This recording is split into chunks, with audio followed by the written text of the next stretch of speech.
Bonjour à tous et bienvenue sur Viking Studio. Aujourd'hui on est parti pour une nouvelle vidéo dans la série, je sais je parle beaucoup trop vite, dans la série Vers l'infini et l'au-delà. Donc on va finir la vidéo sur les fusées, donc en particulier les moteurs fusées qui nous permettent d'accéder à l'espace.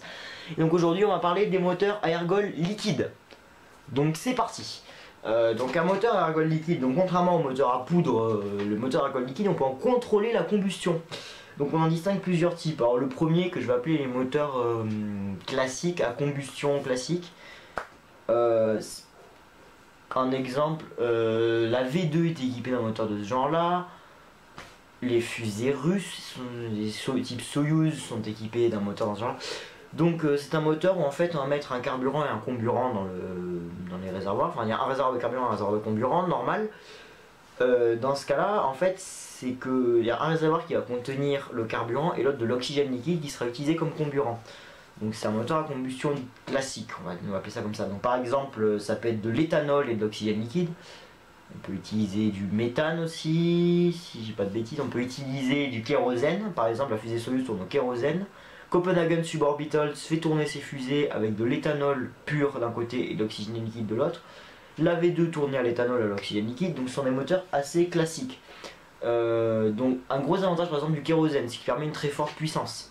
Par exemple les moteurs de la Saturn V qui tournaient au kérosène délivraient 680 tonnes de poussée. On peut les pousser un peu plus si besoin. Les moteurs, il y a des moteurs développés par les Russes.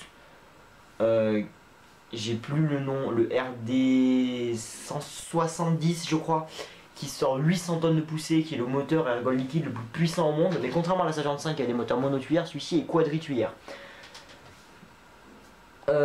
Donc c'est des moteurs qui permettent, c'est des moteurs que l'on pourra rallumer assez souvent.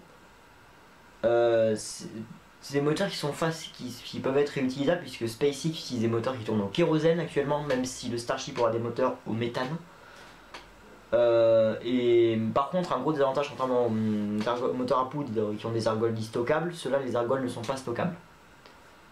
Donc, il faut faire le plein avant le décollage. Après on a des moteurs avec des ergols qui s'enflamment spontanément au contact de l'oxygène. Donc SpaceX utilise des ergols de ce type là pour allumer leur moteur.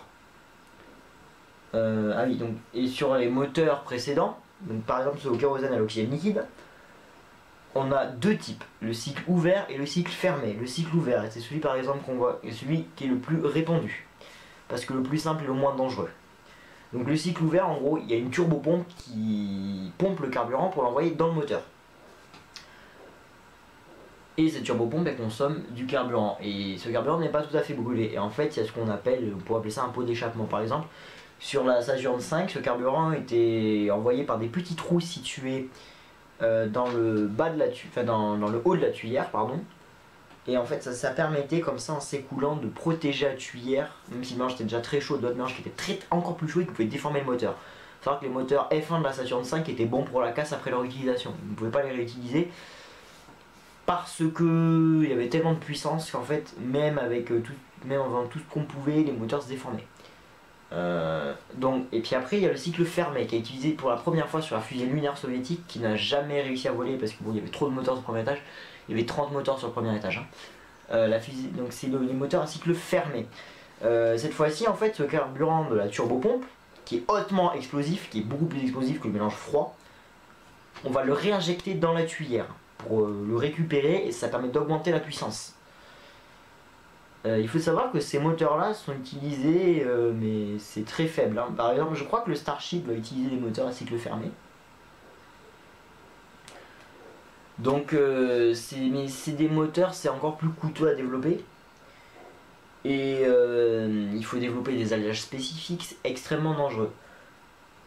Donc ensuite, donc on a parlé déjà de deux types d'ergols liquides qu'on peut utiliser. Des ergols qui s'enflamment spontanément au contact de l'air, d'autres qui s'enflamment en mettant carburant et comburant ensemble et en y foutant le feu.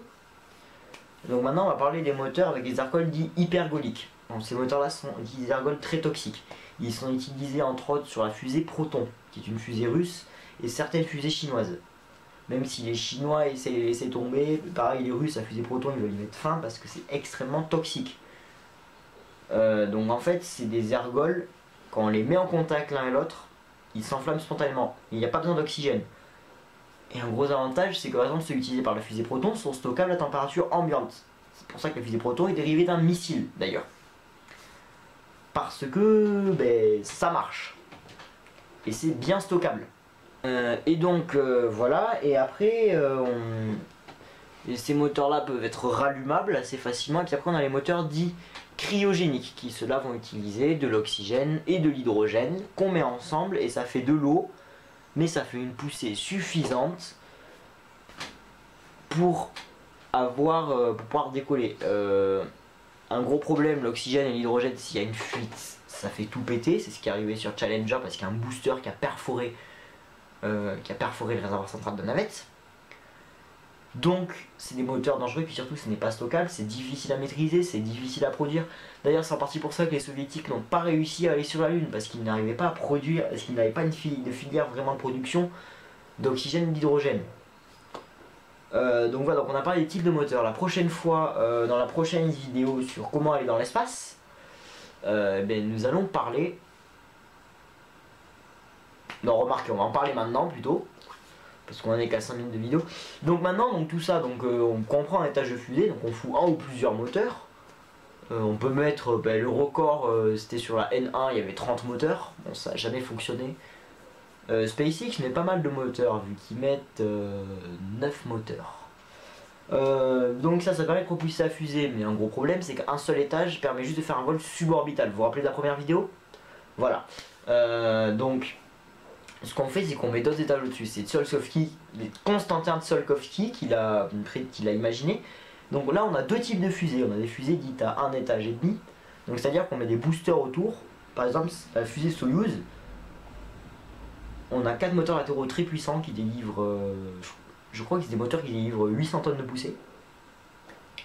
Plus un moteur central. Et en fait le moteur central est laissé à seulement 70% de sa puissance pendant que les moteurs latéraux poussent. Et puis une fois qu'ils sont décrochés, le moteur central qui constituera alors le 2e étage va pousser plus fort la fusée et lui permettre d'atteindre l'orbite. Et donc, mais par contre après on doit larguer cet étage là parce que ça pèse lourd.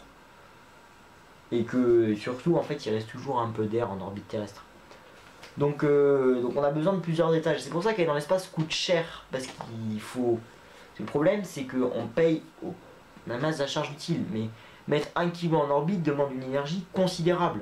Mais le problème c'est que pour mettre ce kilo en orbite, il faut amener des étages. Donc pour réduire les coûts, on met plusieurs étages parce qu'on se débarrasse de moteurs, de réservoirs vides. Puis surtout qu'il faut changer le type de moteur en cours de route, voilà. Donc maintenant qu'on a vu ça, dans la prochaine vidéo de cette série là, nous parlerons des fusées emblématiques de la conquête spatiale. Donc des fusées qui ont battu des records, des fusées exceptionnelles. Donc voilà, c'était Viking Studio. Abonnez-vous, mettez un pouce bleu, activez la cloche pour ne pas rater les prochaines vidéos. Et venez me rejoindre sur Discord pour qu'on puisse discuter, sur Instagram. Et sur ce, je vous dis à dans une prochaine vidéo. Allez, portez-vous bien.